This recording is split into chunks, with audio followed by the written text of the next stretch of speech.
Manchester United 4, Chelsea 1. And those 3 points that Manchester United have officially secured Champions League football next season. Major congratulations to them, man. It's a massive achievement, 100%. Because look, this Man United season, I've spoken at length how I actually believe it's been a really good season by Erik ten Hag, but it could have very easily gone pear-shaped for them. It started, let's be honest, very poorly. 2 back-to-back defeats. And then in defeats against Brighton and Brentford, where they were thoroughly outplayed by both sides. But now go from there and go on to finish top 4, have a Carabao Cup trophy under your belt, potentially also an FA Cup trophy under your belt as well. What a season by Erik ten Hag, man. What a season. I think all Manchester United fans will be absolutely delighted with what that man has done. Absolutely delighted. Look, it's got to a stage where Manchester United have got real confidence and aura back at their Old Trafford, because Manchester United for the majority of history have been the biggest club in England, right? Alongside Liverpool, they're the 2 biggest teams in England by a country mile, Arsenal coming in 3rd.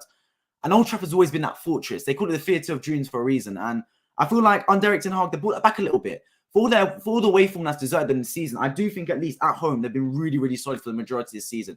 A real tough nut to crack. Look, I don't think today was their greatest performance. They're beating this Chelsea team 4-1, but to be completely honest, right, Chelsea had a lot of chances. And on another day, say this was Man City, for example, they probably would have scored multiple goals. But you got to look at on the balance of play and go, Man United, the business. They got exactly what they desired. The 3 points. I mean, 1 would have done, but the 3 points got the goal scorers on the score sheet. Bruno Fernandes, Marcus Rashford getting goals, etc. And that's exactly what you need. They've got another game on the weekend at Old Trafford against Fulham to round off the season, and then a massive game against Man City in the FA Cup final. Potential for Erik ten Hag to obtain his 2nd trophy of the season, his 2nd trophy at Manchester United, and critically stop Man City potentially winning the treble, which is Manchester United being the only club to do so in 1999 out of an English team. So yeah, overall, good performance, man. Like I said, the defensive wise will concern Erik ten Hag, because Chelsea were getting through way too easily. And if that was Man City, I put my bottom dollar on them scoring a few goals today, a few more than they should have done. But going forward, good. Really good for Manchester United. Really clinical, man.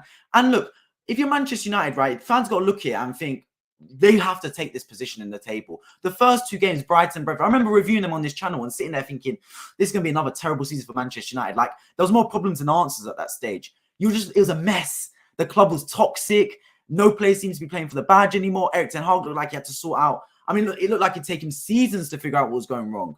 But he's really managed to mold that team together. And I reserve the right to say that Brentford loss 4-0 has completely revolutionized Manchester United's season. Genuinely, I believe it, man. The fact that they lost 4-0 to Brentford really changed their season, because if they'd lost 1-0 and if they'd gone on to lose Liverpool potentially 1-0 the game after as well, it would have been papering over the cracks. Sometimes you really need to hit rock bottom to bounce back up again. Do you get what I mean? And I think that's what Manchester United did. They lost 4-0 to Brentford, and that became the rock bottom. The case where everyone looked around and it was the bottom of the barrel. It was the depth of destruction. Like, you couldn't get far lower than that. And then they spring back up again, because when you get to the bottom, the only way is up. And ever since then, Manchester United have really rebounded. Look, there's things to change. I've reviewed a lot of Manchester United games this season. I believe their home form's been really good. I think for the majority of the season, they've been really good. But one thing they really do need to change is their away performances, especially in big matches. They've struggled. When games are on the line away from home, they look a bit passive. And that's a bad sign, because teams that are bad away from home but good at home, that's a sign of a weak-minded side. Teams that fold under pressure in away games. Manchester United at Old Trafford have been brilliant. I mean, a stat flashed up earlier in the game where De Gea's made, like, I think he's had a clean sheet in his last 6 matches before today in Old Trafford. And that's a really underrated stat. To get clean sheets at home is a really good foundation, really good baseline to build any results upon. But away from home, I reserve the right to say Manchester United have been poor. I watched them go to Sevilla and lose 3-0. And not just lose, but get convincingly beaten. Newcastle, the same result. West Ham United as well. Like, they're losing games away from home. And not just losing matches, but they're getting thoroughly destroyed and beaten. It's a one-way performance. They're not even there to play football, really. They get outclassed in the pitch, outbeaten every facet of the football match. So if you're Erik ten Hag, you're looking and go, good season overall. We're getting Champions League football, which is brilliant. Would have been the objective at the start of the season. I've got a trophy alongside the Carabao Cup. I've got the final of the FA Cup in my belt. Potentially could win a trophy there as well. So I'm really starting to build some progress. And if you're Erik ten Hag, right, and if you're a Manchester United fan, put the trophies aside. You got to look at this season and go, I'm really liking what I'm seeing from the side. It's for the first time in a while, in my opinion, Manchester United have really looked like they've got a foundation to improve upon. They've got a baseline to improve. Because when I've watched Manchester United in recent seasons, right, it's been a bit hit and miss. It's been a bunch of individuals. It's been 2 steps forward, 3 steps back. Like under Ole Gunnar Solskjaer, they had brilliant away form. I think it was a run where they had like 16 matches unbeaten away from home. But it didn't really look right still. It looked like it was a bit patchy. There wasn't really players all pushing in the same direction. There was still some oddballs. Paul Pogba was being a bit of an ego that wasn't really wanted at the football club, etc. Now on Eric Ten Hag, they've shipped out all the personalities, all the egos, the likes of Paul Pogba's, the likes of the Cristiano Ronaldo's, legends of the club, by the way, in terms of Cristiano Ronaldo. Ship them out, and now it's time to build a team that's all in for Manchester United, all in on Eric Ten Hag's beliefs, all in on Eric Ten Hag's philosophy. And he's the man to push United forward. Look, ever since Sir Alex Ferguson's left, it's been no surprise that Manchester United have struggled. They brought in Louis van Gaal, didn't work. They brought in David Moyes first, didn't work in my opinion. Jose Mourinho got a trophy and got top 4, where he finished second with the team. That still didn't work. So if you're Manchester United, I've looked and I've gone, it hasn't really worked whatever manager they've had. Not only have they might have scraped trophies along the way, they might have scraped top 2 finishes, but it hasn't looked like a Manchester United team. For the first time under Eric Ten Hag, I can really sit down and say, Manchester United look like a Manchester United team. I'm really liking what I'm seeing from that football club. And look, it's only up for them, to be completely honest, only up. Let's get into some of your comments before I move on to Chelsea. Chelsea had several chances to score in the first half. Agree. Once United made it 2-0 just for half, it was settled. Yeah, look, Chelsea, and look, this is basically well and truly what I've analysed about Chelsea this season, man. It's in one game, it's epitomised everything I've talked about in Chelsea this season. In the middle of the park, solid, really good. Their midfielders prove it, man. Enzo Fernandes put in a really good display in the middle of the park. Really good. But in the final thirds, they struggle. Defensively, they're feeble. The goals they give away sometimes is ludicrous. I mean, look at the 4th goal. Wesley Fofana, he gives away a stupid goal against Man City the week before. And then today, what is that sideways pass? Like, it's schoolboy. Your schoolboy coach teaches you, never play a blind pass across your goal. But he does it. They obtain the ball, Man United, and Marcus Rashford scores from it. Like, defensively, they're just so easy to score against, man. Like, it's criminal. And then going forward, Chelsea had the chances today. I mean, Mudryk should have done better. His first touch deserted him. I mean, you've got Conor Gallagher that should have scored potentially. Kai Havertz with a brilliant header. The chances were there for Chelsea. Like I said, in the middle of the park, they're solid. But in the final thirds, defensively and going forward, they struggle. And whether you like it or not, the football game's decided in the final thirds. It's decided in the penalty boxes. That's where you earn your living. It's all good dominating in the middle of the park. It's all good dominating in the middle of the pitch. But if you're toothless in front in the penalty box one side, and if you can't defend in the other penalty box, you're not going to win football matches. I don't care if you have prime Iniesta, prime Ronaldinho, prime Xavi in the middle of the park, prime Busquets.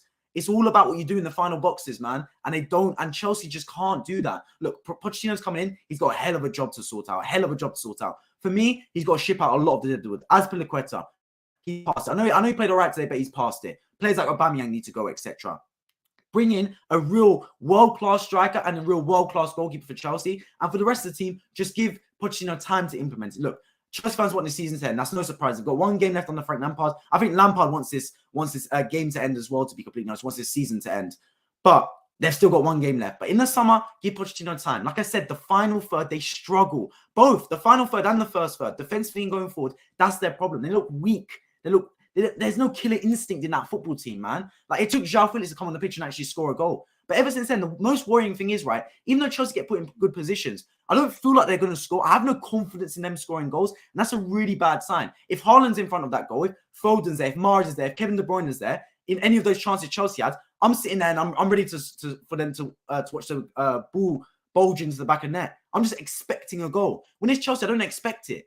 It's like their reputation now has diminished and been tarnished because of how bad their finishing has been. And at the back as well, you're always going to get chances about them. Look, your reputation precedes you in football. Going against Man City, not only is it a tough game, you know it's going to be a tough game before you even step onto the football pitch. Playing against Chelsea nowadays, it's not even a tough game. And it's not even that. You don't even feel like it's going to be a tough game. It pales in contrast to the Chelsea team under Abramovich.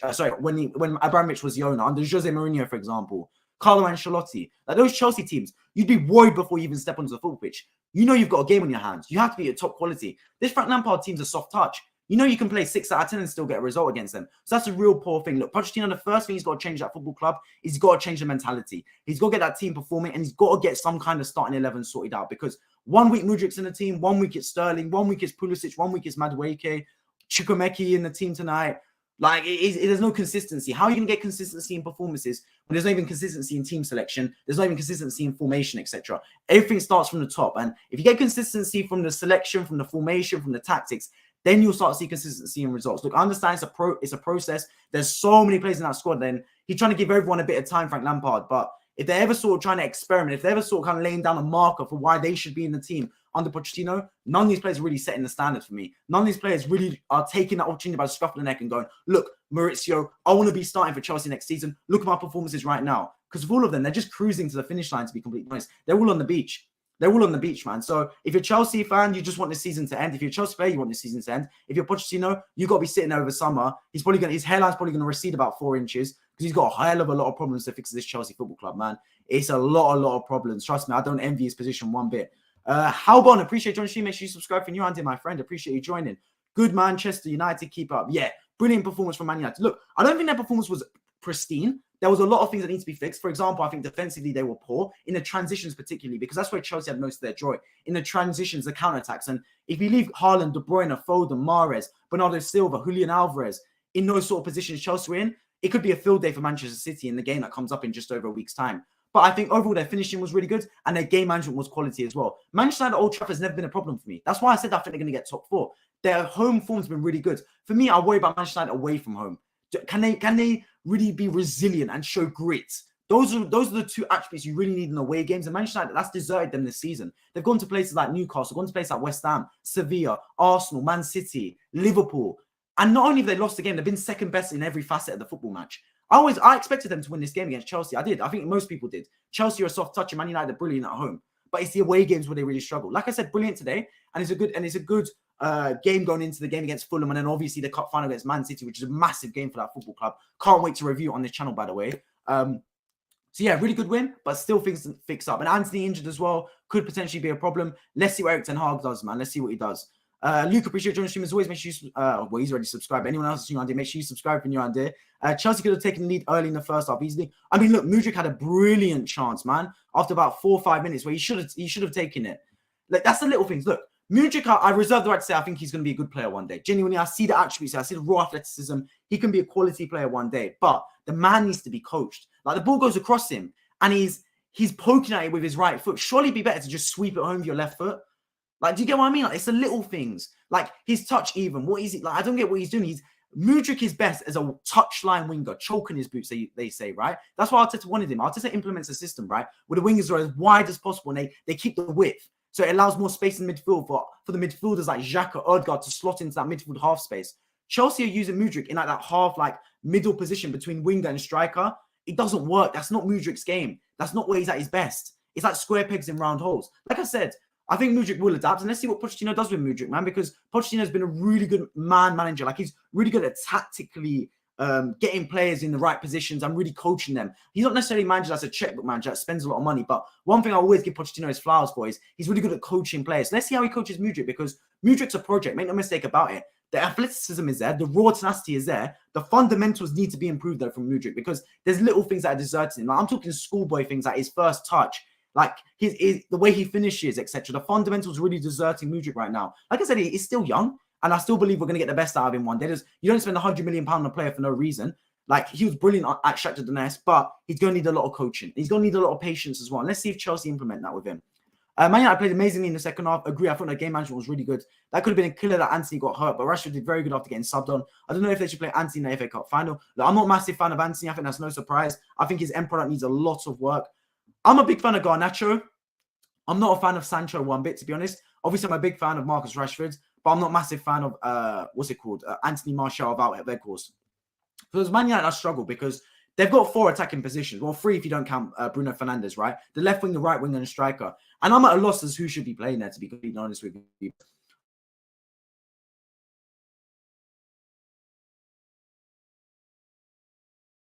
Overall, right, I have to be completely honest with you. They've overachieved for the squad they have. Genuinely, like, from an impartial standpoint, I look at their team. I think David De Gea needs a lot of work. Genuinely, a lot of work. I don't think he's the right keeper for Manchester United. Why they're giving him another contract is beyond me. I think Varane's a really good defender. I think Lisandro Martinez is a really good defenders, but they've been injured for a lot of this season. I think Luke Shaw's been really good. Dalot can be improved upon, just like Aaron Wan-Bissaka. I think Aaron Wan-Bissaka is good as a one-on-one defender, but going forward, it's not enough. And I think as a Manchester United player, it's not good enough to be good in one facet of the football match. You have to be good in multiple areas to be a really good Manchester United player. I mean, this is the biggest club in England. They shouldn't be settling for a right back just because he's good defensively. A Manchester United right back should be able to attack and defend. It shouldn't just be one side of the good at.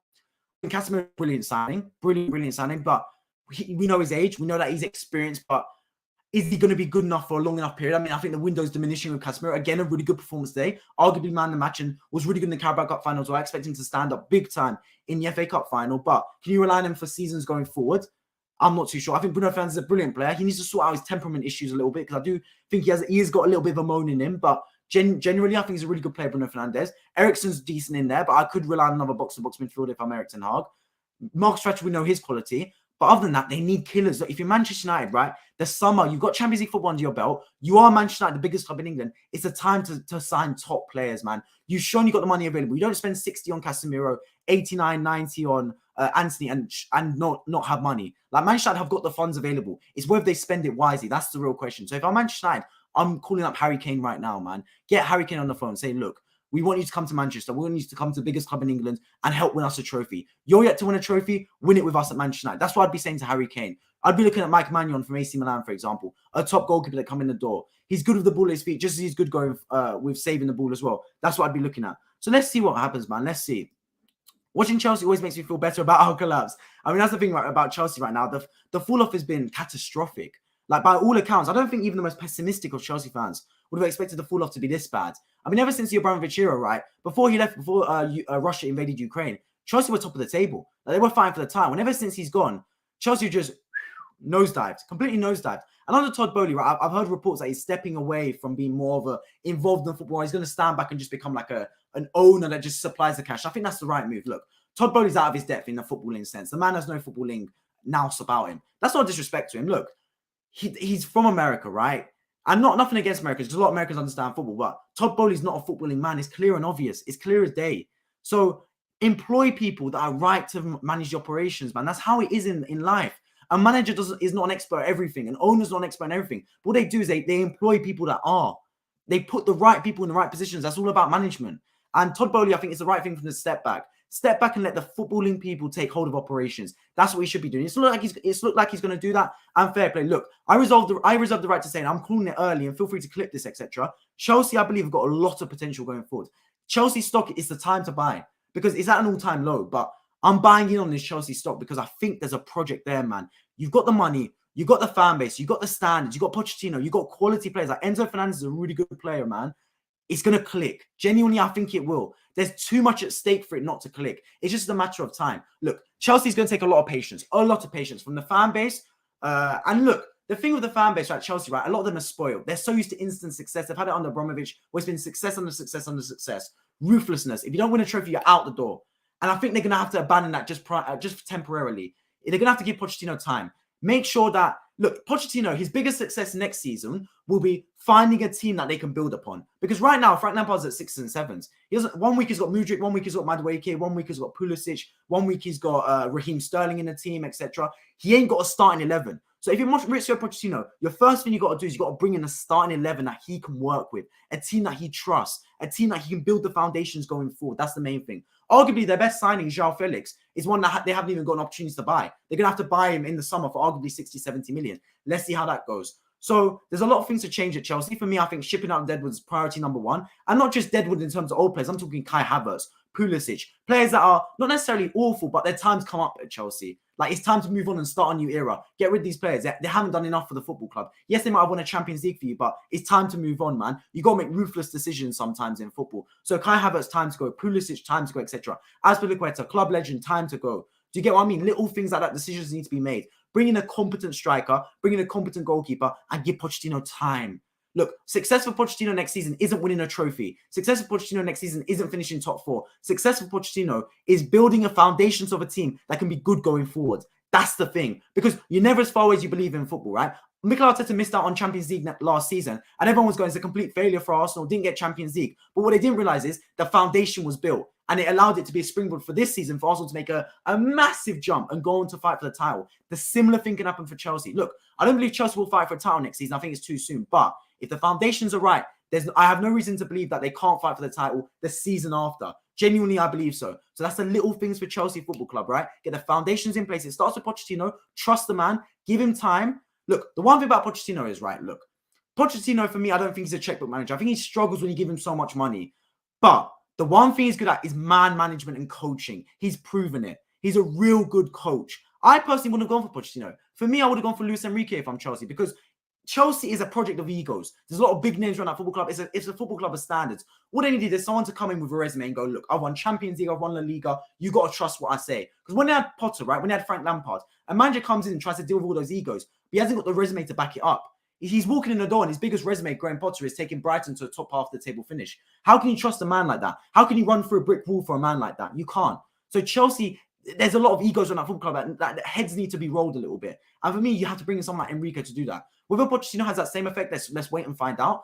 Hopefully he does so because they're going to need a big personality through the door. I don't think Pochettino necessarily is a big personality. Brilliant coach, man management-wise, he's second to none. But is he that personality? Is he that Jose Mourinho? Is he that Carlo Ancelotti? Has he got that aura that the other managers have? That's what I'm yet to find out about Pochettino, to be completely honest with him. Really good manager, but has he got that side to him? It will be a tall order for Pochettino. Look, he's taken the job. I don't know if he understands the massive job he's got ahead of him. This isn't a walk in the park. This is a massive, massive project he's got at Chelsea Football Club. But it could be a very rewarding project as well. Because I do believe Chelsea stock is at an all-time low, but it's only up from here.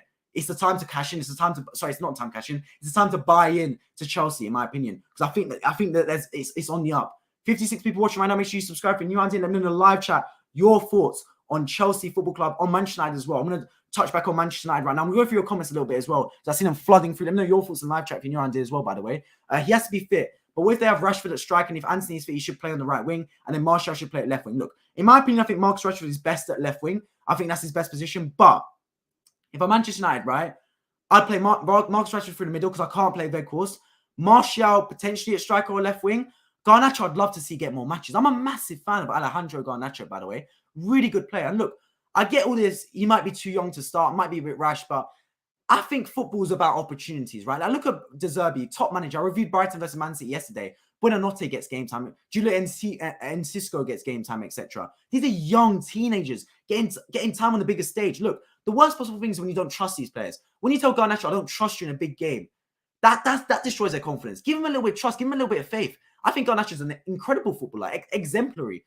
Yes, he's a bit rash. Yes, he's still got a lot to figure out about his game. He's not the polished, finished article, but I see a real baller there, man. I love South American players. They play with a chip on their shoulder. And Alejandro Garnacho epitomizes that. I'd love to see Garnacho. I'd love to see Marcus Rashford up front and potentially Anthony right wing with someone like, for example, Bruno Fernandes at cam. Or even if you're playing against Man City, maybe play a bit more of a right winger that's... You could even put Fred at right wing. Not saying he's going to play that, but just to pack out the midfield, play more of a diamond formation. And then Martial and Rashford up front with Bruno Fernandes, Casemiro, Fred, Eriksen. You know what I mean? Just pack out that midfield to really stop the Man City flow. Because, look, I've watched a lot of Man City this season, and one thing about them is they're ruthless. Man City are relentless. And how Manchester United managed to beat Man City early this season was they packed out that midfield. Fred had won the games of his lives. I remember at Old Trafford, Fred was amazing. He hounded De Bruyne all around the football pitch. So I think they're going to need that. Look, if Man United match up to Man City football for football, there's only going to be one winner. Man City will play them out the park. But if you're Manchester United, you've got to enter this game from a different angle for me. You've got to be willing to play a bit of the dark arts, slow the game down, tactical fouls, and you've got to put a 10 out of 10 performance in. They've got the experience to do it. Casemiro's played in the biggest matches. He's played against Barcelona, he didn't play against Pep's Barcelona, but he's played against footballing sides like Barcelona before. He knows what he's doing in that midfield. And Casemiro had one of his best games in the Carabao Cup final against Newcastle. I expect him to turn up and be a massive player on the weekend. Look, I wholeheartedly believe Man United can get something from the FA Cup final. I genuinely believe so. There's extra pressure on the line. Look, Manchester United are a historical club. They're a traditional club. They'll always, in my eyes, be bigger than Manchester City. Even if Man City go on to win the Champions League, Premier League, do the treble, United are a bigger club than Man City. Case in point. It's a matter of the fact. But also, they have a bit of tradition about them. They have a bit of class about Manchester United, right? They can't allow Man City to roll them over. If Man City go and win the FA Cup final 4-0, I don't care how good Man City are and how bad Manchester United might be. You can't allow that to happen. You got to have some kind of pride if you're Manchester United. You can't get rolled over. If you're going to lose to Man City in the FA Cup final, lose by narrow margins, lose by heartbreaking fashion, lose because they scored last second or it's a penalty shootout. Don't get rolled over. Because look, if you look on the balance of the two teams, if you look on paper, Man City have the ability to roll over this Manchester United side. They genuinely do. So if you're Man United, you can't let that happen. You got to be at your best at all times, man, and really be solid in that football match. Anything can happen. It's a cup final. I never ever back against Manchester United in cup finals. But right now, I expect Man City to win. But who knows, man? I'll be covering that game, of course, in a chance. Make sure you subscribe if you're new around here because you do not want to miss it. I'll tell you that for absolute free. Even Denz, appreciate you joining, Manny. I hope you're doing well. Doing absolutely well, my friend. Frank Lampard's face was just the face of depression. You're 100% right, Luke, man. 100% right. Look, this is the thing, man. Frank Lampard wants this season to end. He took the job because he loves Chelsea, and to be fair, I think he just wanted a PR stunt. But To be completely honest with you, it's backfired for Frank Lampard. He's not going to get another Premier League job. Look, for Frank Lampard, he's done more damage than he has gained joining Chelsea. I think he thought, you know what, like the players are there, maybe a fresh face, like the Potter's gone. I'll do all right there, but he's completely backfired. Like, he's done a horrible job. Frank Lampard, I wouldn't trust him with another Premier League job for a long time. And look, that's not to say Frank Lampard's coaching career is over, because you can rebuild. Players that come from managers that come from more dire situations than Frank Lampard come from, but he's going to need a complete rebuild. Go back to the Championship. It's going to hurt your ego to go from Premier League to Championship, but do it, man. Rebuild. Take your time in a Championship club and really go back to your best again. That's what I would do if I was Frank Lampard. Frank would do better at it, on that pitch. 100%, bro. Frank Lampard was a baller, man. I would not even leave Frank Lampard in charge of a pair of scissors. Scott, you're 100% right in that sense, man. Final third is awful. Prezi, 100% right, my friend. 100% right. Make sure you subscribe if you're new, by the way, as well. Anyone that's new, let me know your thoughts in live chat as well. Final third for Chelsea, they struggle. It's been the case all season. Look, I'm not surprised watching Chelsea anymore. Like this season, this game epitomized everything about their season. I've called it so many times. In the middle third of the pitch, good. The chances are being made. They're playing well in the middle third of the pitch. The midfielders are getting on the football, making things happen. But in the final third, they're toothless. And trying to defend, they're horrible. And that's the box is the way it matters in football, right? You can be as good as you can in the middle of the pitch. You can have Ronaldinho, prime Busquets, prime Pep Guardiola, prime Xavi, prime Iniesta in that middle of the park. But you're going to win matches in both boxes. If you don't have a good striker, if you don't have a good defense, you're going to concede goals. You're not going to score goals. And that's a recipe for disaster, because all that matters is in the top left, the scoreboard. And Chelsea get beaten in most matches. And they rarely score. Look, when they scored, the Chelsea fans were chanting, "We've scored a goal." Because that's how rarely it's happened. And I can see why, because I have no confidence in them scoring. Like when Mudryk's through, I don't feel like he's going to score. When Havertz is through, I don't feel like they're going to score. Where's the confidence? Where's that little bit of like that killer instinct, that assassin mentality? It deserts Chelsea in the biggest moment. So if I'm Frank Lampard, look, you want the season to end. If you're Pochettino, you got to come in, you got to coach. You got to do what you do best. I back Pochettino as a coach. As a manager, you got to implement it to the bigger star. It's going to be a massive, massive job on your hands, man. Massive job on your hands. But if you can figure out, it would be massively rewarding, because I believe the Chelsea project's got a lot of upside. Genuinely, very much a lot of upside.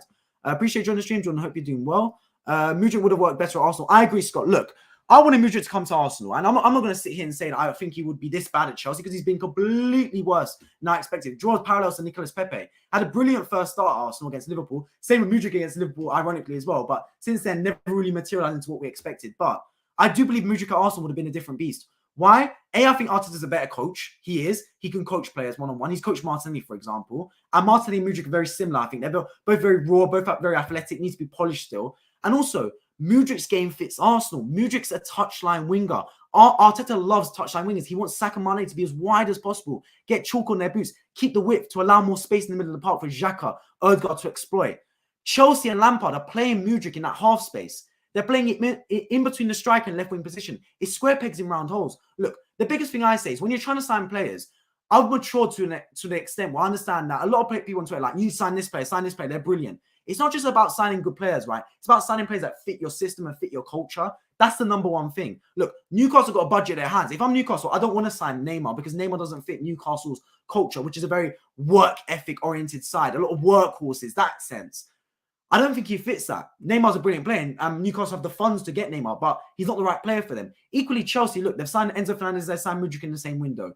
They signed someone like, for example, Fofana. Where's he, Fofana? Then they signed the Fofana up front guy. It doesn't work. It's like a lot of different signings. How can you get chemistry when you're bringing in 19 different players, basically? It doesn't work. What you got to do is you identify players that fit your system. If you want to build a system where Enzo Fernandez is... Sorry, if you want to build a system where you want to play that plays the half space, then Trossard's your man, not Mudryk.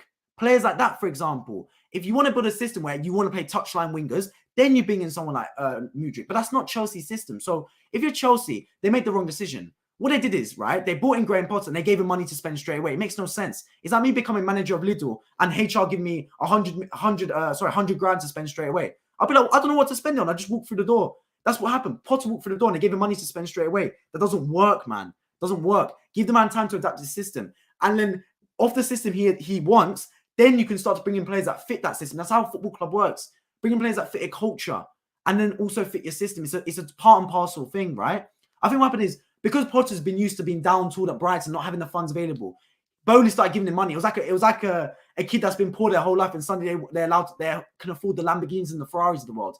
It was like a kid in a candy store. Like, he just wanted everything and anything. His eyes lit up. He saw the dollar signs and started looking for everyone. Yes, I want Enzo. Yes, I want Mudryk. 100 million this, 100 million that, man. Became spoiled. That's not the right way. Look, if you're Chelsea Football Club, there's still time to change it. Still time to change it. It's going to be a big mission. Big mission. I think they would have been better signing 4 top quality players than like 6, 7, 8, 9 good players, but not necessarily fitting their system. But look, that's my thoughts on it, man. Feel free to disagree in the live chat. Todd's intentions are good. I think he has learned his lesson now. Look, Scott, I do agree with you. Look, Todd Boehly gets a lot of hate from the football world. Everyone would love an owner like Todd Boehly in the sense that he spends the cash. He wants to see his team succeed. No one can doubt that. I can't doubt the man's enthusiasm and his passion for Chelsea Football Club. What I can doubt is his footballing ability and not putting himself in the right position to succeed. That's what I will doubt. Look, if you're, for example, if you're Todd Boehly, right, you can't sit there and keep being the man to spend all the money and try and get involved with decisions. And I'm hearing reports that he brought Frank Lampard in the door because James Corden told him to do so. Like, how can you run a football club like that, man? That's the stuff you hear in Sunday League stories. That's not a Premier League club doing stuff like that. So if you're Todd Boehly, right, let the footballing people take care of football. You're a manager, you're an owner for a reason. You don't become a billionaire not being a good decision maker. What you do is all part of management. You understand as a manager, you can't do everything. You're not an octopus. You ain't got as many hands to put your hands in everything, right? So what you do is you employ people that fit those decisions. The whole part of management is putting the right people in the right areas, allocating resources effectively. So employ the right people in the football club, people you trust. Todd Boehly isn't a footballing man, so put the right people in the door. And if Chelsea have Chelsea have got the fan base, they've got the funds available, they've got the players, it can mold together. I've got a lot of faith in Chelsea going forward, but can they patch it together? Only time will tell. Only time will tell, man. Joao Felix is good. Yes, Joao Felix is a really good player. And ironically, arguably their best signing is the one that they haven't got permanently. They're going to have to sign him. I think Badia Shell was a good signing as well. Enzo Fernandes will prove good as well. Look, 120 million is too much for Enzo Fernandes. But at the end of the day, right, you've bought the player in. Whether it's 10 million or 120 million, he's in the door. And that's what matters at the end of the day. I think he'll be a good player going forward. But they need more around him. More around him for sure. Poor Felix. I agree, man. Felix is good, but a little bit selfish, I think. Yeah. But at the same time, you need a little bit of that to your game. You need players that play with a little bit. Look, confidence and arrogance is a blurred line, in my opinion. You can say too much confidence is arrogance, and I agree, but it's very subjective. The best footballers have a little bit of arrogance about them. They do. Look, I'm wearing Mbappe's shirt for France now. Mbappe is an arrogant footballer. When Mbappe plays through on goal, the first thing he thinks is scoring. He doesn't look at squaring it. He goes to score. And yes, he might miss every now and then, but his ruthlessness will get him goals and get him the respect he deserves. Harry Kane in front of goal shoots. Erling Haaland in front of goal shoots. Do you get what I mean? So Felix is trying to add that to his game. Look, he's not the finisher that Harry Kane, Mbappe, or Haaland is, but he's got that arrogance to his game. And I like that. I like seeing players a little bit like that. I'm not saying you have to make terrible decisions because certain players do not. I think that's been a problem for Chelsea, the wrong decisions in the final third. But at the same time, look, going through on goal, I think the better pass would have been to Ruben Loftus-Cheek. But he scored shooting. And why not, man? If you trust your ability, shoot. Because it's better than the other Chelsea players around right now. Far too much a loan fee, though. Yeah, I agree. Far too much money for Joao Felix for a loan fee. I 100% agree with that. This is not La Liga, Felix. He does not understand the Premier League. Look, everyone takes an adaptation period, right, Jordan? I think Joao Felix has had a really good first season, actually. Really well, first 6 months. He's had a really start. And yes, look, he's going to take time to adapt. And if he comes back to Chelsea next season, as I'm not too sure, I expect him to get better. 100% I do see so. But there's a lot of players need to get in. Look, if I'm Chelsea, I prioritize getting a proper number 9 over Joao Felix. I think Kai Havertz needs to go. Aubameyang needs to go. Getting a proper number 9 if you're Chelsea, man. You've got the funds available. You need one, man. And look, Chelsea have no Europe next season. They're just going to have time on the training pitch. It can help. Remember when Arteta was out of all Europe and he managed to finish 5th and challenge for the top 4 the season after? A little bit of time on the training pitch. I think Mauricio Pochettino would prefer that. Genuinely, I think he'd prefer not being in Europe. Just having time on the training pitch week in, week out to implement his style. You know what I mean? Just like every week, he's got 7 days before each match. He can spend extra time on the training pitch because this Chelsea team needs to be coached. It needs to be trained because they're a million miles off it at times. Million miles off it. Yep, it was a gamble that did not pay off. Still, he does have the talent. No, I agree. He has the talent.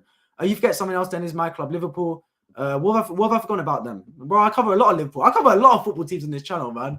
But yeah, I cover Liverpool a lot on this channel. Ten Hag has done an amazing job after losing 2 games around that unforgettable match against Brentford, losing 4-0. The fact that they are still in 3rd place is damn impressive. 100%, Luke. And look, I covered that as well at the start. And anyone that's new onto it as well, let me know your thoughts in live chat. I'm going through the comments bit by bit. Erik ten Hag, I feared the worst for him. After the first 2 matches, I sat there and went, it's going to be a tall order. But I also believe losing 4-0, ironically, was the best thing that happened to Manchester United. Genuinely, I believe so. Because that gave them the platform to bounce back. Once you hit rock bottom, the only way is up, right? And that was Manchester United. They lost 4-0, and it wasn't just losing 4-0 to Brentford. It was getting completely demoralised. It was 4-0 at half-time. They got ripped to shreds. It looked like Brentford had the history Manchester United had, and Manchester United looked like a team that just got promoted to the Premier League that season. It was genuinely that bad. But after that, he really turned it around. I think beating Liverpool was a really good sign. It gave a lot of confidence back around the football club. And it was a really big one as well. The week after, two teams that were struggling for results at the start of the season. And since then, they've gone from strength to strength. Look, Manchester United had a brilliant first season under Eric Ten Hag. I wholeheartedly believe that. I'm really looking at a team that's going in the right direction. And there's light at the end of the tunnel. Their trajectory is on the up. They need to fix their away forms. That's no surprise. I think that's not rocket science. They've struggled in away games throughout the season. United away, Liverpool away, West Ham away, Sevilla away. Games like Newcastle away. Big matches away from home, they've struggled. Even against Tottenham, they were 2-0 up, then 3-1 away. So that's got to be the benchmark for Eric Ten Hag. But their home form's really good, and they're building upon it bit by bit. And I'm liking the progress I'm seeing from Eric Ten Hag. I think Manchester United can challenge for the title next season. I said this from before. Look, I think there's going to be 4 title challenges next season. Arsenal, Man City, Liverpool, and Manchester United. And Newcastle, depending on how much of a jump they make and how much Champions League interferes with them. If United make the right signings, and they've got the money available, I know the fans want the Glazers out, and I have the utmost respect for the fans wanting the Glazers out. I'm receptive to all those concerns regarding the Glazers. They want the Qatari ownership in. But you can't tell me the Glazers don't spend money. They spent 90 on Anthony. They spent 60 on Casemiro. The problem isn't the money at Manchester United. The problem is the wrong investment, signing the wrong type of players. If they get the investment right, and I'm talking about don't take risks. Harry Kane, Mike Maignan. This ain't the time for you, Manchester United, to look at potential project players. It's a time to splash the cash. You got Champions League. You're the biggest name in England in terms of the club. Everyone will dream of playing for Manchester United. It's the absolute climax of your football career, alongside Real Madrid and Barcelona. Every player would dream of playing for Man United. So sign those players. Tempt Harry Kane. Tempt Victor Osimhen. Tempt Mike Maignan, for example. Get another midfielder in the door as well to pair with Bruno Fernandes and Casemiro, etc. So if Manchester United, that is what to do. Whether they do it, only time will tell. Only time will tell. But I've got a lot of faith in Manchester United going forward. I think they'll challenge for the title next season, genuinely. They challenged until January this season, and there was a lot of holes in that squad. Best one of the season, Arthur Melo. Bro, that man's not touched the field once. I think he played against Napoli, and that was it, man. What a stinker signing. Liverpool need to bring those midfielders ASAP. Alexis McAllister coming through, first of all. Really good signing, in my opinion. They need to build on it. Nur, appreciate joining the stream. Make sure you subscribe for new idea. Just comments, yes. I'm guessing you're a Man United fan. Big win for you lot, man. Guaranteed top 4. Brilliant, brilliant first season under Eric Ten Hag. Absolutely fantastic. Mudryk doesn't want to play at Chelsea. Yeah, I see that. But look, he's a professional at the end of the day, man. There's a lot of people in the world that don't want to do the job they do, but they still rock up to work at 9 a.m. every day and do their job. Do you get what I mean? Like, be a professional about it. If you want, you had the opportunity to go to Arsenal if you wanted to. You chose Chelsea. Live with it, man. That's how life works. You got to fall on the decisions you make. Rory Jones will be having a meltdown, yeah, and hold that. He can hold that, man. Any Chelsea fan, look, you've had the success under Abramovich, but I think a lot of these Chelsea fans have been spoiled at the same time. Chelsea before Abramovich, let's not forget, they were a mid-table team. They were very much a mid-table team. They've had a lot of success under Abramovich. This, what Chelsea perform right now, is peak. It's usual Chelsea for the majority of their history. It's been like Chelsea for the majority of their history. I think they will return back to their best, but I'm enjoying it for now, man. As an Arsenal fan, I'm enjoying it. When you end in the stream, probably in about 20 more minutes or so, Luke, to be completely honest with you. I'm nearly done with your new LinkedIn profile. Wiz, bro. Mauricio Arteta, bro, I can't lie. You gotta allow it with these comments, man. Just stick to the football, please. Lukaku again. What happened with Lukaku? Did you score something? Lukaku, look, he's pushing, man. He's pushing for a potential spot in the Champions League final, Lukaku. I saw a tweet of Todd Boehly cancelled the awards night. Then he decided to step down, finally making better decisions. Look, cancelling the award nights, I get it. It's not the time for it. It's one of those things. Stepping down as football director, I already touched upon that in the stream already. It's the right decision, man. It's the right decision. Look, he's not a footballing manager. All about management is, right, is understanding your weaknesses and your strengths and allocating your resources effectively. Todd Boehly's not a footballing man. Put the people in charge that understand football. And he looks like he's doing that at last. I'm not sure what you're talking about yet. Neither am I, to be completely honest. I'm concerned the Glazers are only going to get stopgap players at the moment. Mason Mount is not very ambitious. This is the thing, right? The Glazers supply the cash. People talk about Glazers like they make the signings or anything. That's not their job. The owner's job is to supply the cash and ensure their books are fine, that they're earning their money, they're turning a profit. It's all up to the sporting directors to deal with the signings. It's not my problem that United spent 90 million on Anthony. That was the wrong signing. Look, whether Anthony turned out to be a good player or not, we can all agree that 90 million is far too much money, far too much cash.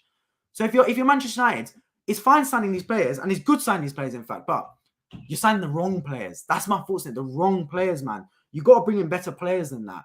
Look, they've still got time to improve. If they do, and let's see who they bring in. But for the meantime, I got to come out and say that Antony's a wrong signing. The money's available. Look at someone like Victor Osimhen. Look at someone like Harry Kane. Exercise your right as Manchester United to sign these top players, man. That's what I've got to say. Step down on being sporting director. Yes, about damn time. I will say that Chelsea, from about 1970 to 2000, was actually trophies before Abramovich. Yeah, for a very little part of era, though. Let's be real about it. C1. For the majority of time, Chelsea have not been a club at the top of English football. They just haven't.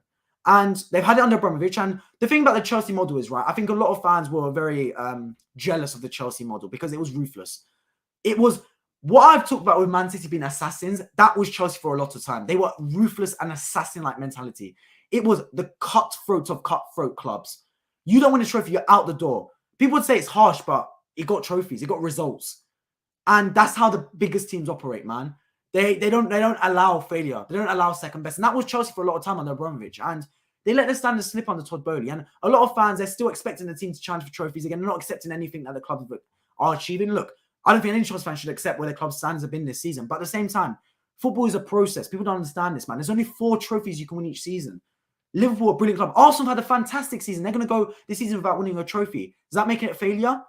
Yeah, a lot of people say so. I don't think it's been a success, but I can't say it's been a failure. Brighton have had a brilliant season. Is that a failure to them? Same with Newcastle. They haven't won a trophy. Is that a failure?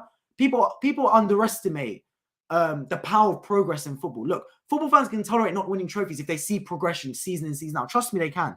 The problem is if you're not seeing the progression, and trophies are hard to win. When you go like Tottenham and you abandon everything to win trophies to focus on instant success and bringing in someone like Jose Mourinho, like Antonio Conte, abandoning everything that got you under Pochettino to the inputs that got you close to finals, all to try and win a trophy, it's going to desert you because winning a trophy is hard. You can't set out to win a trophy in football. You set out to play the football, and the trophies are a byproduct of brilliant football and entertaining football in that sense. So the thing is, right, you got to try and build a football team, and the trophies come as a byproduct. If I'm Mauricio Pochettino, a success for him next season isn't winning a trophy. A success is establishing a team and a system that looks good going forward and looks sustainable. And it's a Chelsea team that you enjoy watching, and a Chelsea team that you genuinely believe can get better in, season out. That's what I believe will be a metric of success for Mauricio Pochettino. Don't look at trophies. Don't look at an FA Cup. Don't look at a top 4 finish. Forget all that, man, because you can fluke your way to those positions. If you're Mauricio Pochettino, build a team that works. That's the main thing. Sort out all the weeds. Because right now for Chelsea, it's a massive project. It's like, people talk about, so Elon Musk had this quote about starting a business, right? He's eating glass and staring into the abyss. That is Mauricio Pochettino right now. He's wading through an untrodden path. I don't envy his position one bit as this manager. I have a lot of faith in Mauricio Pochettino. I think he's a brilliant manager, but this is a tall order. I think people underestimate how big of a job this Chelsea is. It's got massive upside. Like I said, in terms of a stock, right? It's like a Neo. It's like an Nvidia stock. Do you get what I mean? Like it's got lots of upside, but it's risky as well at the same time. I have a lot of faith in this Chelsea stock. I'm buying into this Chelsea ideology that they can challenge. I don't think it'll be next season, but I think it can be the season after. But the main thing is get the foundations in place. Look, when I was at the bottom top 4 last season, many people were saying that's the end of it for Arteta. He's done his absolute best. Gary Neville said it was his ceiling. What they didn't realize is Arsenal might have missed out on top 4, but the foundations were in place for them to kick on and make a massive improvement the season after. I can see something similar happening to Chelsea. Next season, no trophies, but I can see the foundation under Pochettino. And in the season after that, the springboard's been laid, the foundations have been laid, the piles have been driven into the ground. And then from then on, you build up. And then you suddenly out of nowhere, you see it blossom into a brilliant process. I can genuinely see that happening with Chelsea. Only time will tell, though, man. Only time will tell. I just know I'm not asked for LinkedIn profile and confuse me, Lord. Home win for Arsenal last game of the season. Yeah, we'll win, bro. We'll win, man. Look, this is the thing with Arsenal, right? When there's nothing on the line, we'll find a way to win football matches. I'm going to that game against Wolves. The same thing happened against Everton last season. To be fair, the most interesting part is actually the relegation battle. I'm a bit bummed out that I'm missing it, to be completely honest, going to the Arsenal game. But I'll be reviewing it afterwards. When I get home, I'll be doing a massive review for the end of the season, analysing the Arsenal game, analysing everything to do with the season. So make sure you stay tuned for that. Hit the bell notification, subscribe, because it won't be straight after the matches at 6:30. It'll be towards the evening, maybe about 8 p.m, 7:45, that sort of time. But yeah, do a massive season review. You should add a splash of colour to your bedroom. I appreciate the feedback, Arteta, man. I'm a plain and simple guy, to be completely honest with you. I do want to know, is success and failure mutually exclusive? No, they're not. C1, I don't believe so. It's like for me when people say Arsenal didn't bottle the league because Man City are a brilliant team. Neither is that mutually exclusive as well. Success and failure, it's not black and white. It's not two just opposite phenomenons. It's a spectrum. It's a spectrum, man. And look, if I had to put Arsenal in a spectrum between success being right at the end here and failure here, I put them like here. 75, 80% towards success. The trophy isn't there, but the progress is there. And the foundations for a good Arsenal team is looks like it's in abundance. So I don't think success and failure are mutually exclusive. Look, Brighton fans are celebrating. They'll celebrate for the rest of the season. They didn't win a trophy, but they've success because they've made Europe. Do you get what I mean? Trophies not the be-all and end-all of football. Yes, trophies are what everyone wants to win. It's the creme de la creme. It's the glory of football. Is lifting that trophy at the end of the season and getting the camera photos at the end. But it's not all about that. Genuinely, it's not. And people will say, "Oh, that's a defeatist mentality. You haven't got the winner's mentality others have." No, because I'm all about winning. I've come out and I've said that Arsenal bottled the Premier League. That's someone that holds accountability and said the football club haven't been good enough this season. And drawing games Southampton, West Ham, it's not good enough. But at the same time, I understand that football is a very rewarding but tough game. It's a very tough sport. Team sports in general is tough. Look, the NBA's got 30 teams. Only one team lifts a championship at the end of the season. Does every other team fail?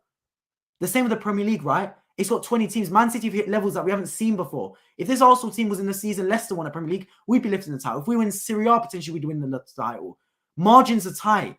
Look, Pep Guardiola made a comment saying Liverpool have been champions of the Premier League for the last 5 seasons alongside Man City. And I disagree 100% with that. But I see where he's coming from, right? You can't deal with the other clubs. You all deal with your business. Look, if Arsenal had drawn to Southampton, drawn to West Ham, lost to Brighton, lost to Forest, and still ended up winning the Premier League, we wouldn't even been talking about Arsenal bottling the league. We wouldn't. The only reason Arsenal talking about bottling the league is because it's pales in contrast to how good Man City are. Do you get what I mean? So success and failure are not mutually exclusive. It's all about a process and getting better. The progress is the important thing. Like I said, this season for Arsenal isn't success, but it is progress. And I'm uncontent with that. I would have loved to see Arsenal lift the Premier League, but it's one of those things. And I'll be walking into the Emirates on Sunday at 4:30 p.m. watching Arsenal play Wolves with a tinge of regret, a bitter taste in my mouth, a sour taste in my mouth, knowing that in the ultimate reality, I'd be watching my team lift the Premier League for the first time in my lifetime. It hasn't worked out that way, but that's life. That's football and that's life. You just got to try and get better bit by bit, season in, season out, get better. It's all about the marginal gains. I've got a book on my shelf. Oh, let me move my head out the way. Right, bloody hell, man. Right there, Atomic Habits. You see it right there? Atomic Habits. I recommend anyone reading that. That talks all about the cumulative gains. 1% better each and every day. And you'll get better over time. And that's what I want to see in my football club. Look, football fans can tolerate a team that's getting better week in, week out. They will. Tottenham fans, I know they wanted the trophy, but when they saw Pochettino to that team to have levels, like with Alderweireld and Tongan at the back, Dembele and Wanyama in midfield, Ali supporting Kane, Son. It was a really good football team. Tottenham fans were buying into that. They made a Champions League final. Suddenly, when they saw the team start to tail off, the success wasn't there. They weren't playing for the badge. That's when they started revolting and going, we need trophies, we need trophies. If you see the progress, the trophies will come. When you just look at trophies as the only barometer of success in football, you lose sight of the bigger picture. Focus on playing a good brand of football. Focus on being entertaining. Focus on building the foundations of a really good team. And trophies will be a byproduct of that. I promise you that, man. I absolutely promise you that. Arsenal season has been a failure. Nobody remembers the ones that finished second. See, look, that is the mentality a lot of people have. And many people will sit there and go, that's my, I've got standards. And yes, you can say you've got standards, but also it's short-sighted, man. It's short-sighted. Look, it's easy for you to say that, but if the players think that, right, yes, it means they'll be held accountable for their actions. And I think that's the right thing. But at the same time, you can actually get down on yourself. You can be really pessimistic in that sense. Look, I'm not one to sit there and be complacent and go, we've had a really good season, guys. Let's all celebrate and pop the champagne, etc. Because I don't think that's the way whatsoever. But sit there and really sit there and go, you know what? We've had a good season. I see the progress. Let's not be happy. No one should be having a party after the season going, we've done brilliant. But you should be sitting there and really content with the effort you put in. I understand there's room to improve, but overall the progression has been really good. That's what it should be. If you sit there and also players and go, it's been absolutely terrible, it's been a failure, we haven't won the league, it undermines all the progress we made this season, because regardless of winning the title or not, I've reviewed every Arsenal game this season, and I have for the previous few seasons, right? This is the first season where I genuinely have sat there and I've enjoyed watching Arsenal games. I've watched Arsenal with a smile on my face. Is that a failure? Look, at the end of the day, right, football is an escape thing for many people in the world. Millions of people, they watch football to escape. It's a form of entertainment for them. If you're watching your team with a smile on your face, that is a success. Chelsea fans don't watch Chelsea with a smile on their face. Believe it or not, they don't. I've watched Arsenal this season smiling. I've watched my team carve open teams. I've watched my team go to Tottenham and win, go to Chelsea and win. Like, really put in brilliant performance, beat Liverpool, beat Manchester United in the last second, Bournemouth in the last second. I was smiling. I was watching that game on replays for the next 4 hours. That is success, in my opinion. Go and watch your team playing and be happy as success. Willing to book 2 hours out of your weekend every week because you get enjoyment watching your team play is success. And trophies is a cherry on the cake. But if you just focus on trophies, you neglect the whole rest of the 9-8 months, the 90% of other matches that matter. So, look, trophies are important, but at the same time, get the football right first. This isn't a failure for Arsenal, but it isn't a success either. It is just progress. That's all you got to label it as, progress. They remember the winners and all the records that Haaland has broken, not to mention that City could win the treble. City will win the treble in my eyes, and deservedly so. They've been absolutely brilliant.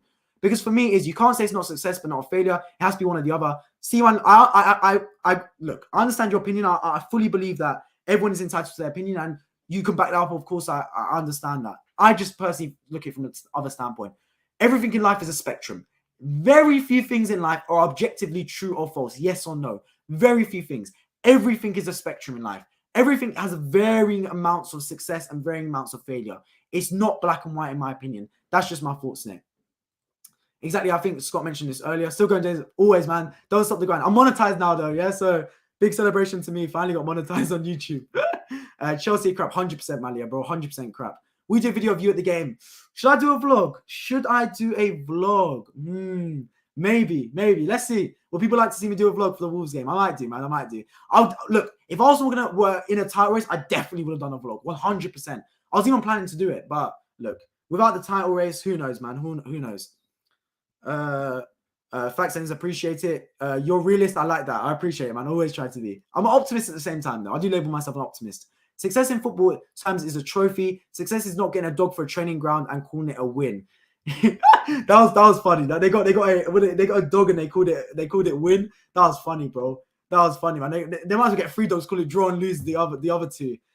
Look, I understand, Mr. Arteta. And look, fans like Lee Gunner, for example, they will sack Arteta right now because he hasn't won a trophy. Do you get what I mean? And I understand it, but at the same time, those are the most pessimistic fans. Those are the fans that they get sad. Like those football fans, right? Like, I get it. Look, they've been not pessimistic the whole season about Arsenal in the league. But where's the enjoyment in that, right? And they'll sit at the end of the season and go, I told you we weren't going to win the league. Look, I didn't think Arsenal were going to win the league, to be completely honest with you. I was reserved. But I bought into the happiness. I bought into the roller coaster rides. I bought into the emotions. It's like a quote that says, you're going to be unhappy one day in your life. There's no point being upset now. Be happy until there's a reason to be upset. There's a lot of Arsenal fans. I'm not going to name names. There's a few I know myself. A lot of people in this chat will know the people I'm talking about, right? This whole season they've been pessimistic. Arsenal going to bottle it. Arsenal going to lose. We're not going to win the league. And then we lose the league and they get upset again. What's the point of getting upset if you were upset from the start of the season? Me, I'm happy throughout. And if we end up failing, so be it. That's football. That's life. Learn from it and get better. These Arsenal players, although they have failed in the sense they've not won the league, it's success in the progress they've made. And it's a learning curve. They're going to learn from it and hopefully they get better next season. The reason Man City were able to win this league and win 17, 18 matches in a row is because they've been in this position before. For them, it's another day at the office.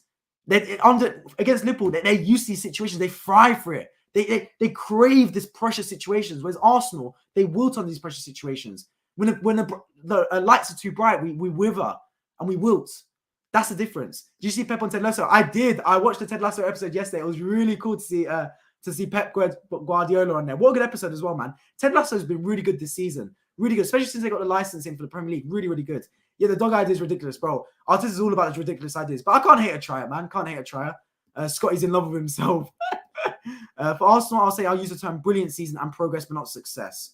Okay, fair enough. It's pedantics, right? It's different words to define different words have different definitions, right? Tottenham are not even failure. No words to describe that club. Yeah.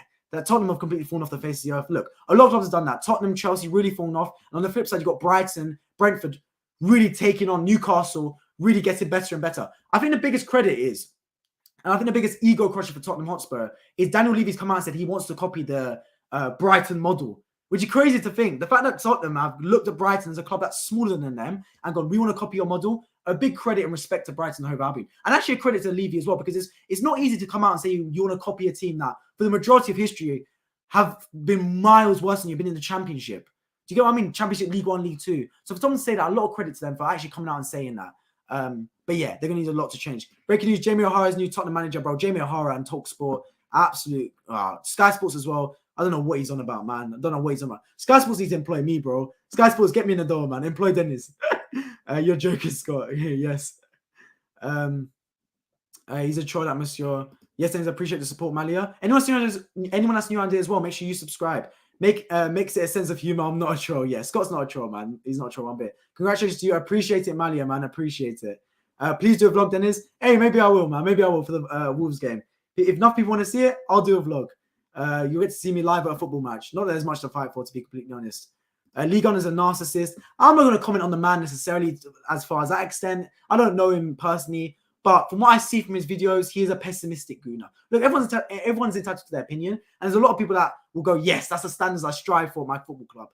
And I understand the standards. I do. Genuinely, I do. It's all age then. Ligue 1 is 45 years old, I think. Yes, look, that's the thing, right? I'm 21 years old. So I've not seen my club win success apart from FA Cups. Ligue 1 would have seen the Invincibles. Other fans like Claude, for example, God rest his soul, would have seen the Invincibles, seen the 89 season.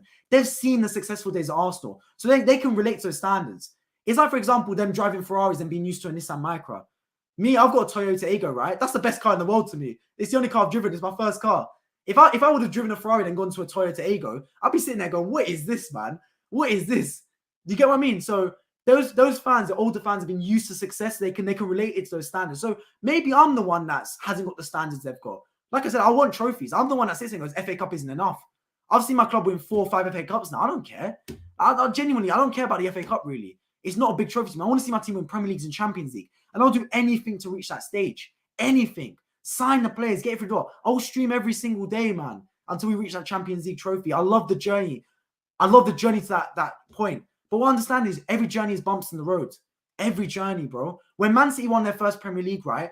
Not many people realize this is that Man United bottled that. They did. No one talks about that because Aguero scored the last second to win the league. But Man United bottled it. If Man City don't win that first title and Man United win it and go on to win as they have been under Alex Ferguson, Man City might never win that title or they delay their progress even further. It's the first one that's tough. If Arsenal won the league this season, we'd go on to win many more. I 100% agree with it. It's the first one that's always tough. You need a little bit of luck along the way. And when it was crunch time, the luck deserted us. The quality and the luck. I wouldn't sack him, but just get more experience around him. The experience shows, especially with the subs and players starting the last few games. I agree, man. I have a lot of faith in Arteta, but he's going to need a lot of big players around him. And also, give Arteta his number one options, man. Like, Arteta wanted Sandro Martinez, he ended up with Zinchenko. He wanted Mudryk, he ended up with Trossard. He wanted Caicedo, he ended up with Jorginho. He wanted Vlahovic, he ended up with Gabriel Jesus. Always getting his second option. When does Guardiola get his second option? When does Guardiola always gets the number one option he wanted. He wanted Haaland, they went out and got him. Do you get what I mean? Arteta, I'm not saying he's got down tools, but Arteta needs to start getting the players he wants. He needs to start getting properly backed in the transfer window. And let's see, man, let's see. Careful what you say. Ligue 1 might come out and smoke you, bro. He's out in Spain, man. He's having the time of his life. And no disrespect to Ligue 1, bro. I have the utmost respect for anyone that's got an opinion on football, genuinely. As long as they're not causing harm through death threats or racism or anything to that extent, feel free to have any opinion you want in the world, bro. For example, I know Ligue 1 hates on Zinchenko and loves Tierney. Fair play, bro. Fair play, man. Have any opinion you want. As long as you're not being discriminatory towards any footballer, let it fly, bro. Let it fly. I have utmost respect for any YouTuber, man. Any YouTuber in the game. I understand how much of a tough hustle it is. I'm using the same mentality with Poch next season. Don't sack him as long as he gets Europa League. That's, for me, it's a warning. Bro, even if he doesn't get Europa League, I don't care. Genuinely, if I was a Chelsea fan, just try and get the football back. If you can watch Chelsea games and A, be excited to watch Chelsea, and B, see a Chelsea team that you think is going to get better, that's enough next season. That is genuinely enough. Because that's the baseline. And you can make jumps, bro. People think football is linear. And when I mean linear, I think that people think football is a process in terms of next season Europe, season after Champions League, then you transfer the title, then you win the title. That's how everyone expects football to be. Just like a step-by-step process, like a step ladder, bit by bit by bit. Football is never that. People expect Arsenal to reach Champions League this season. They went out and just went to transfer the title. They skipped steps. Look, this is the thing with football, right? If you don't have the foundation in place, I'm a civil engineer, by the way, so I love talking about foundations. I study all about it, the geotechnical hazards in the world and stuff. So I know all about that stuff, right? So if you don't have the foundations in place, right, the football club won't succeed. You'll paper over the cracks. When Man United finished second under Jose Mourinho, he called it one of his best achievements because he realized that team was not built to finish second. It was papering over the cracks. The season after, they probably finished out the top 4. I can't really remember. But that's a fluke season. Arsenal under Arteta has built a sustainable project. I expect us to transfer the title next season. Maybe we don't finish second or first, but we will transfer the title because the sustainable football's there. It's a good football team. We've gone from finishing 5th to finishing 2nd. Whereas other teams finish 4th, they scrape 4th position, then they're out top 4 next season because they fluke their way into top 4. And that can happen. So if you're Pochettino and Chelsea, don't worry about him scraping a Europa League finish. Worry about getting the football there. But trust me, if the foundation of football's there, the quality is there, the budget is there with Chelsea, they can jump the season after, genuinely. In 2 seasons' time, I will not be surprised if Chelsea fight for the title. Before this decade's finished, Chelsea will win a Premier League, in my opinion. I think so. I genuinely think so.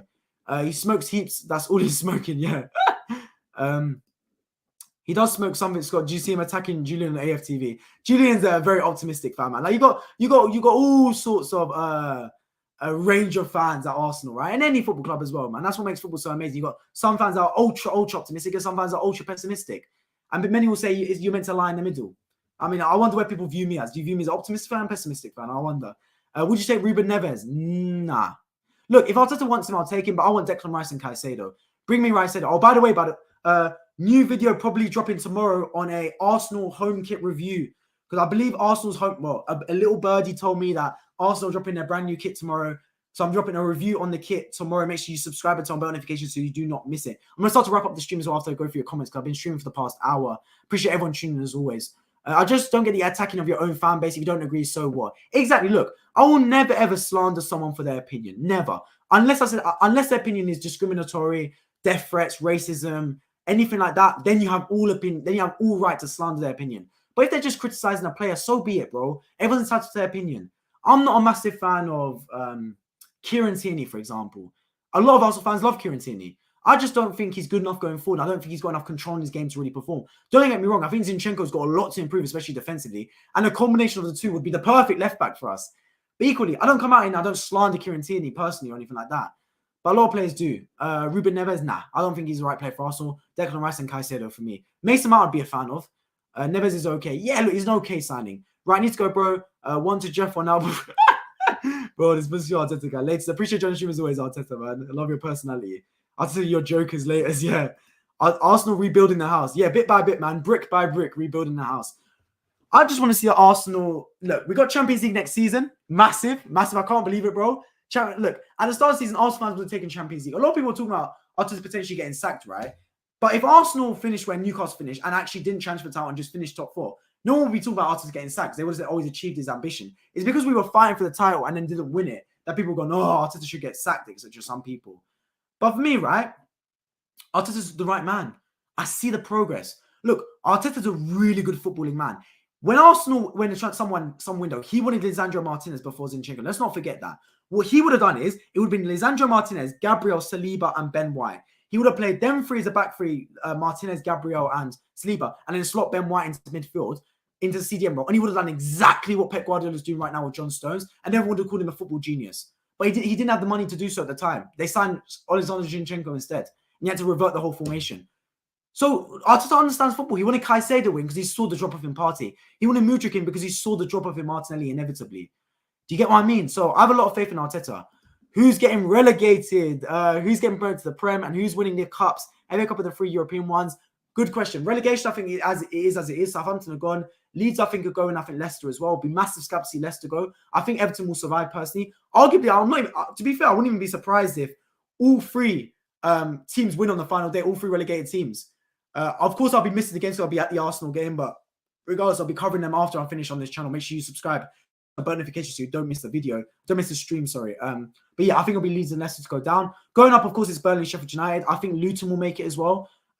They finished 3rd, so it leads me to believe they're the better team out of Coventry and them. I'll be reviewing that game as well on Saturday. Can't wait for the EFL Championship final. I always love that game. And then the European Cups, FA Cup, I think Man City will win it, but United will give them a game. And European Cups, I think Fiorentina will win. I think Sevilla will win. And I think Man City will complete the treble. That's my thoughts. That's my prediction. KT is like an old school defender.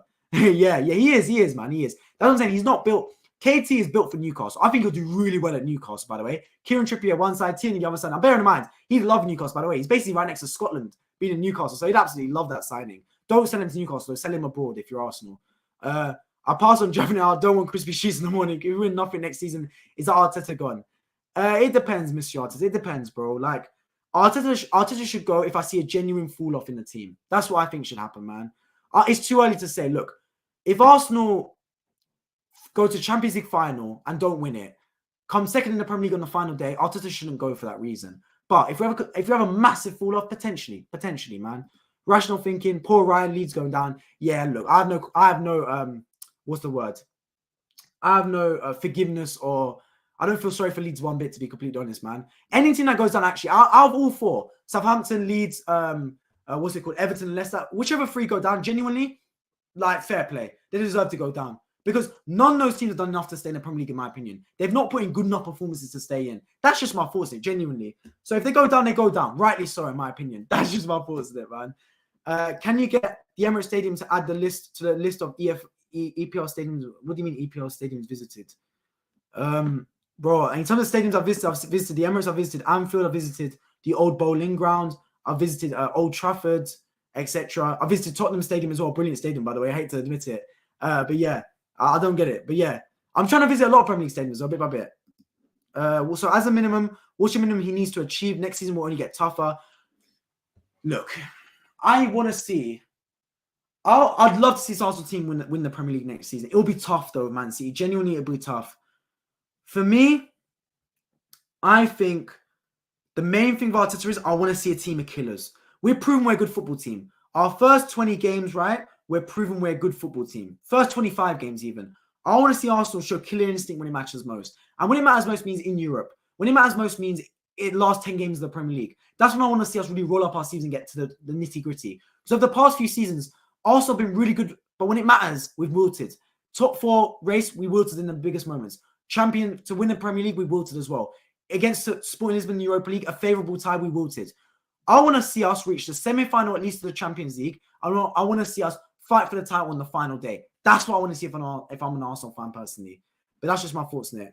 I'll give Arteta 10 games before I say, yeah, good idea, man. Give him some time. Denzi wants to chat because we've been trying to get pictures of all 20 stadiums in the group. Oh, okay. Pictures and gift shop. Bro, I'll be real with you, yeah? I'm not a fan that rocks up like half an hour early to the games. I rock up like 10 minutes before kickoff, bro. Like, I get to my seat as I started to kick off. Like, I'm early on time. This is not my biggest trait, to be completely honest with you. I also, because I live in North London anyway, it's like 20 minutes on the tube. So I literally leave with like 40 minutes before the match starts. Genuinely. So we'll see, man. We'll see. I'll try, bro. I'll try. Deserby says hi, by the way. Yeah, big up Deserby, bro. Massive respect to what's it called? Bloody hell, what's his first name, man? Bloody hell, what's Deserby's? I've forgotten his first name. What's Deserby? Bro, I've got to search out. How have I forgotten Deserby's first name, man? Deserby. Roberto Deserby, that's the one. Bloody hell, man. I forgot his first name. That's crazy.